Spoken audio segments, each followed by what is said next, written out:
आज आपको बताने बैठा हूँ मैं, नेशनल पोल्यूशन कंट्रोल डे है 2 दिसंबर। पूरे इंडिया लेवल पे गवर्नमेंट ऑफ इंडिया की तरफ से ये पॉलिसी बनाई गई है after the tragedy of Bhopal gas tragedy जिसको बोलते हैं ना हम लोग। ये नेशनल पोल्यूशन कंट्रोल डे क्यों मनाया जाता है उसकी थोड़ा सा डीप बता दूं, उसके बाद हम आगे बढ़ेंगे। भोपाल में 2 और 3 दिसंबर की रात को 1984 में बहुत बड़ा गैस ट्रेजिडी हुआ। यूनियन कार्बाइड कंपनी थी, उसके अंदर में गैस का चैम्बर फटा जिसमें से मिथाइल आइसोसिलेट गैस लीक हुई और पूरे एरिया को उसने मतलब पोल्यूटेड कर दिया। लोगों को सांस लेने में तकलीफ होने लग गई, कई लोग मर गए, हाथों में जलन हुई, कई लोग ज़ख्मी हो गए। बहुत बड़ा नेशनल डिज़ास्टर घोषित किया गया था उस टाइम को। उसी की याद में नेशनल पोल्यूशन कंट्रोल डे मनाया जाता है और कोशिश की जाती है गवर्नमेंट लेवल से, प्राइवेट सेक्टर से, और जो भी पब्लिक के अवेयरनेस के प्रोग्राम किए जाते हैं, एजुकेशन में इंस्टीट्यूशंस में मालूमात दी जाती है कि पोल्यूशन कितना हार्मफुल है। पोल्यूशन में मेनली कार्बन कितना हार्मफुल है अपनी बॉडी के लिए, या अपने ब्रीदिंग सिस्टम जो ऊपर वाले ने बनाया है उसके लिए कितना तकलीफ दे है वो। थोड़ा समझ लें कि पोल्यूशन बढ़ता कैसे है, पोल्यूशन होता कैसे है। पोल्यूशन की जो कैटेगरी 3 कैटेगरी है, air pollution, noise pollution, water pollution. अब ये तीनों पोल्यूशन में से सबसे ज़्यादा डेंजरस जो पोल्यूशन है जो आपके पास चलते फिरते आ सकता है वो है एयर पोल्यूशन। मतलब आप यहाँ बैठे हैं, उधर का पोल्यूशन आपके पास आ सकता है।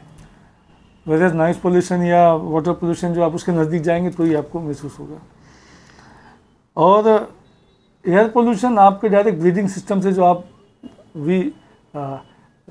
Inhale oxygen and exhaust carbon, ये सिस्टम दिया ऊपर वाले ने, हम लोग कार्बन डाइऑक्साइड बाहर निकालते हैं।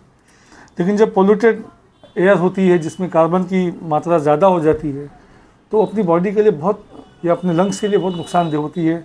उसमें कभी कभी जान जाने का भी खतरा होता है। अभी मैं एयर पोल्यूशन कंट्रोल करने के लिए बहुत से मेजर्स गवर्नमेंट ऑफ इंडिया ने लिए हैं और अभी तक चालू है, लोगों को एजुकेट किया जा रहा है। मगर कुछ चीज़ें जैसे जिसमें हर आदमी का active participation of each and every citizen of India is expected, मगर होता नहीं है। होता क्या है, लेक्चर, सेमिनार, सिंपोजियम, वर्कशॉप्स, वो कुछ लिमिटेड लोगों तक रह जाता है, ऐसा मुझे लग रहा है। वरना आम आदमी जो दिन में कभी ना कभी हॉस्पिटल के करीब से गुजरता है, देखता होगा कि हॉस्पिटल में लोग बीमार हैं या दवाखाने में लोग जा रहे हैं, तो क्यों बीमार है, क्या वजह है, उसकी अवेयरनेस अगर हो जाती तो आज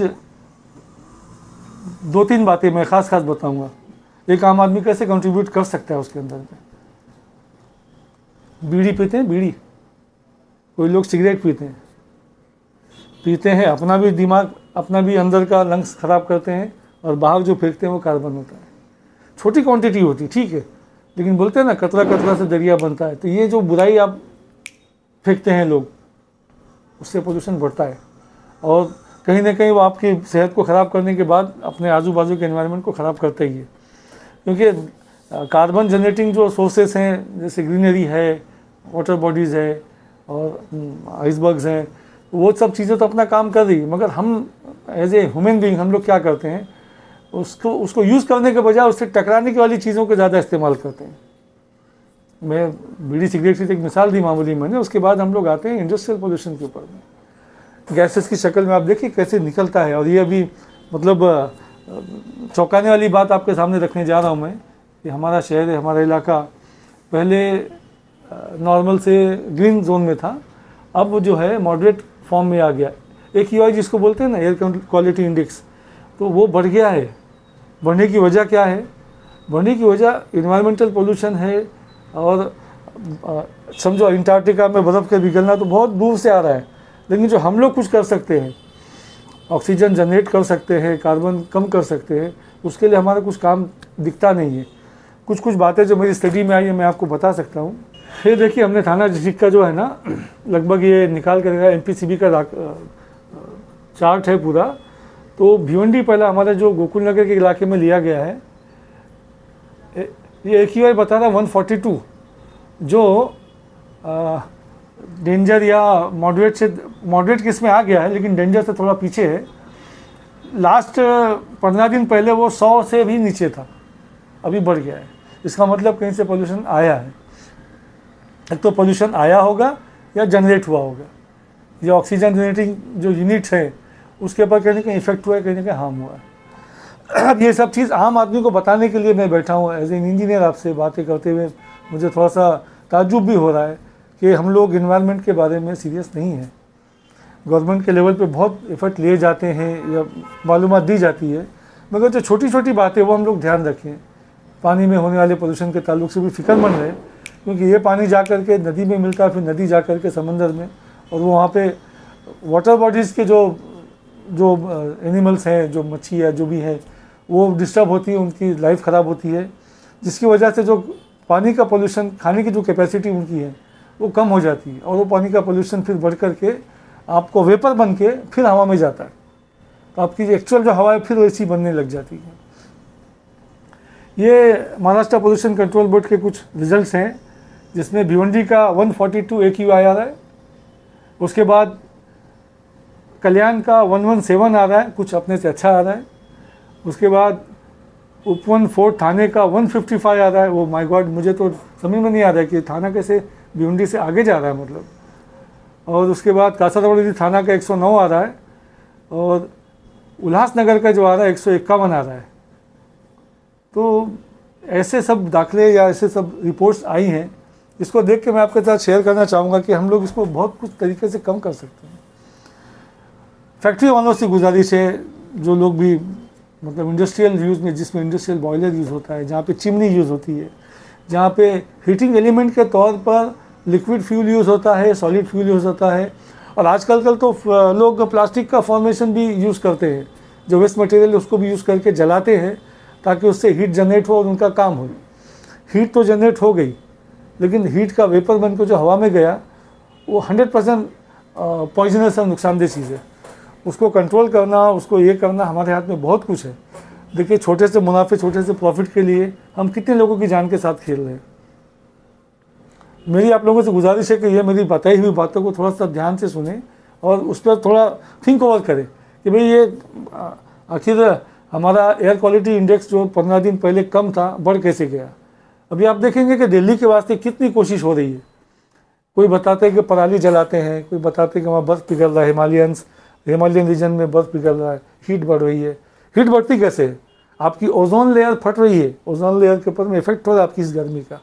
आपका जो वेपर, गर्म धुआं या कार्बन ऊपर जाता है, ओजोन लेयर को तकलीफ दे रहा है, और जब वहाँ से ओजोन से इफेक्ट होगा तो जाहिर सी बात है बर्फ़ पिघलेगी। अब बर्फ़ पिघलने का जो अगला ड्रॉबैक है वो है rising of the sea level. आप ये देखिए कि MSL बोलते हैं ना हम लोग, मीन सी लेवल। तो ये मीन सी लेवल क्या है?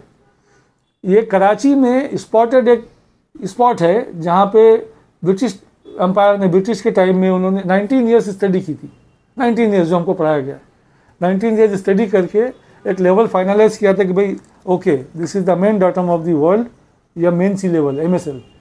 अभी सारी जगह की ऊंचाई जो नापी जाती, जैसे हम बोले महाबलेश्वर घाट कितना ऊंचा है, it is 3000 something feet above MSL, ऐसा बताते समथिंग जो भी है अबव MSL। आप रेलवे स्टेशन पर देखेंगे उस पर MSL लिखा रहता है। तो ये MSL बढ़ने का खतरा हो चुका है। MSL जब बढ़ेगा, मीन सी लेवल जब बढ़ेगा तो क्या होगा? जो उसको डाटा मान करके बिल्डिंगें बनी है, जिसके प्लिंथ बने हुए हैं, तो जब पानी का लेवल बढ़ जाएगा तो प्लिंथ नीचे आ जाएगा। और मुझे डाउट है, जैसा कि प्रिडिक्शन भी आ रहा है कि 50-60 साल के बाद बड़े metros which are very close to the sea, उनके अंदर पानी घुसने की आशंका हो सकती है अगर इस पर ध्यान नहीं दिया गया। तो होगा क्या? समंदर का पानी अपने आप बढ़कर यूँ हो गया, उसके बाद जो क्रॉस ओवर होकर बाहर आएगा। ये साइंस बता रही है, हमको समझ में भी आ रहा है कि हो सकता है। इसको बचाने के लिए हमारी कोशिश क्या होनी चाहिए? As a citizens of India हमारी कोशिश क्या होनी चाहिए कि हम इसके बारे में थोड़ी फिक्र लें। मैं नहीं कहता कि सुबह शाम बस एनवायरमेंटल के बारे में सोचे। भाई कोई डॉक्टर है, कोई वकील है, कोई दूसरा प्रोफेशनल है, कोई पॉलिटिशियन है, हर आदमी अपने अपने लेवल पे अपने एफर्ट्स को लागे तो पोल्यूशन कम हो। अभी लोग जाते हैं गुटखा खा के थूक देते हैं, गुटखा खाया, थूका, पान का पैकेट जो आपने फेंका वो PVC बेस्ड रहता है, वो ज़मीन पे जिस जगह पे गिरता है वहाँ पे डबल पौधा नहीं उग सकता। आपको यकीन नहीं आता था, आप अपने फ्लावर पॉट में डाल के देख लीजिए। मतलब छोटी छोटी चीज़ें अगर हम लोग कम का इसका इस्तेमाल या उसके बारे में जागरूकता लाएंगे तो मैं समझता बहुत कुछ फ़ायदा हो सकता है। ये नेशनल पोल्यूशन कंट्रोल डे जो हम लोग मनाने जा रहे हैं, जो सेलिब्रेट नहीं किया जा सकता, उसको याद किया जाता है।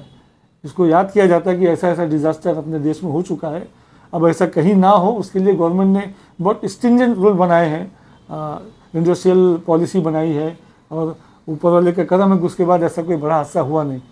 लेकिन फिर भी वो तो एक हादसा था, लेकिन जो हम लोग एयर पोल्यूशन के नाम पे या डेली यूजेस की चीज़ों में हम पोल्यूशन कर रहे हैं, उसके बारे में जागरूकता लाने की ज़रूरत है।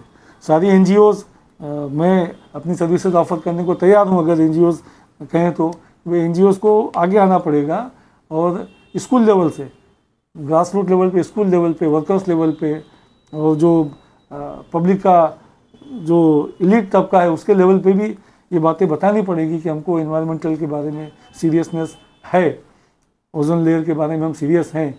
हम नहीं चाहते कि हमारा शहर समंदर के पानी की लेवल राइज होने की वजह से डूबे या बाद में नुकसान आए।